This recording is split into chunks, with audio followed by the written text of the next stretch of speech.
নমস্কার, আমি তারা সাদিকা অনন্যাদি। আপনাদেরকে আমার এই চ্যানেলে সবাইকে স্বাগত। আজকে কি নিয়ে বলবো বলুন তো? আজকে এই জিনিসটা নিয়েই বলবো যে সামনেই ৭ই জুলাই রথযাত্রা। এই রথযাত্রায় আমরা কি করব আর কি করব না। এই রথযাত্রার দিন আমরা কিভাবে জগন্নাথকে পুজো দেব। কিভাবে পুজো দেব? আমরা এইভাবে পুজো দেব যে রথযাত্রার দিন সেদিন আমরা উপবাস থাকব, স্নান করব, করে সুন্দর করে মনের ভক্তিতে আমরা জগন্নাথ, বলরাম, সুভদ্রাকে পুজো দেব। এইবার যদি আপনার ঘরে জগন্নাথ, বলরাম, সুভদ্রার ছবি না থাকুক বা আপনি না কিনে থাকেন, তাহলে আপনি লক্ষ্মীনারায়ণকে পুজো দেবেন। হ্যাঁ, আর কি করবেন সেদিন?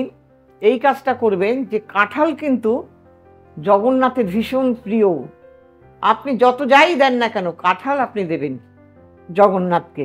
এইবার জগন্নাথ কি হয়েছিল একটা ঘটনা বলি আপনাদের কাছে, যে জগন্নাথ দেব যখন তার মাসির বাড়িতে যান সেই সময় লক্ষ্মী দেবীও ভেবেছিলেন যে আমিও যাব জগন্নাথ সুভদ্রার সাথে, কিন্তু উনি যাওয়ার আগেই রথটা ছেড়ে দেওয়া হয়েছিল। এই রথ ছেড়ে দেওয়ার ফলে তার কি হলো, তার মনের মধ্যে বিরাট একটা রাগ উৎপন্ন হলো বা অসন্তুষ্ট হলেন, হয়ে ওই যে তিনি দরজা দিলেন আর দরজা খুললেন না।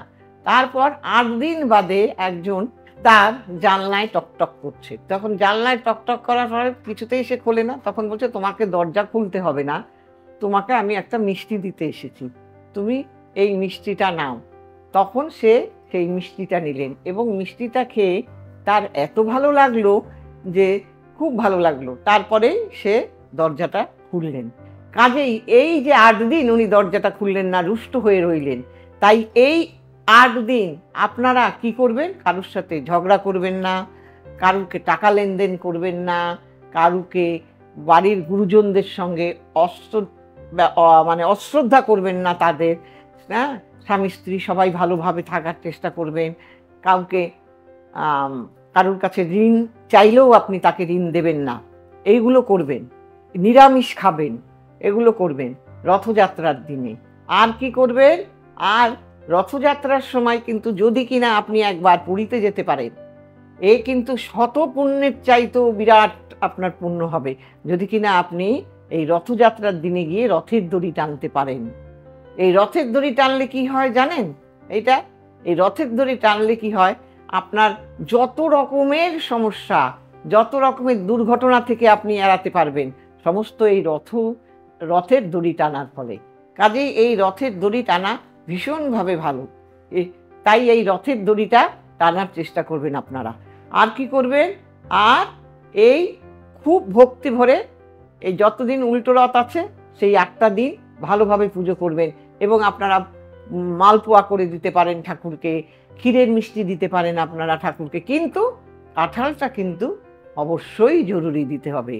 ওই দিন কিন্তু নখ কাটবেন না, ওই দিন কিন্তু আপনারা মাথায় শ্যাম্পু দেবেন না, এইগুলো মানবেন, এগুলো মেনে করুন। আমার মনে হয় আপনারা খুব ভালো থাকবেন এবং মনের ইচ্ছা পূরণের জন্য আপনারা এই কাজটা করবেন। কি করবেন? এটা করতে পারেন যে মানুষটা ফল কিনে খেতে পারছেন না, কিছুতেই তার পয়সার অভাব, অর্থের অভাব, হ্যাঁ, সেই সব গরিব মানুষদের আপনি কাঁঠাল দান করতে পারেন। যদি এই কাঁঠাল দান করতে পারেন তাহলে দেখবেন আপনার মনের ইচ্ছা পূরণ হবে। যদি কিনা আপনি তাও না পারেন, আপনি একটা ভালো ফল, সেই ফলটা আপনি কোনো অসুস্থ মানুষকে যদি আপনি দান করতে পারেন তাহলেও কিন্তু আপনি ভালো ফল পাবেন। এবং গজা কিন্তু প্রিয়, জিলিপি প্রিয়। এই জিলিপিও কিন্তু আপনি বাচ্চাদের, শিশুদের আপনি খাওয়াতে পারেন। এই জিলিপি যদি আপনি খাওয়াতে পারেন তাতেও দেখবেন, যেহেতু জগন্নাথের প্রিয়, দেখবেন আমাদের রথযাত্রায় আমরা কি খাই সবাই? পাঁপড় ভাজা, জিলিপি। কাজেই এই জিনিসগুলো শিশুদের যদি আপনি দান করতে পারেন দেখবেন এতেও আপনি ভালো থাকবেন এবং আপনার আশীর্বাদ হবে। কাজেই যারা এইগুলো করবেন তারা তো অবশ্যই ভালো থাকবেন। আমার এই অনুষ্ঠানটি যদি আপনাদের ভালো লেগে থাকে তাহলে নিচে যাওয়া যে স্কল, সেই স্কলে দেখে নেবেন যদি আপনাদের মনে হয়, দেখাতে ইচ্ছে হয়। আর কি করবেন?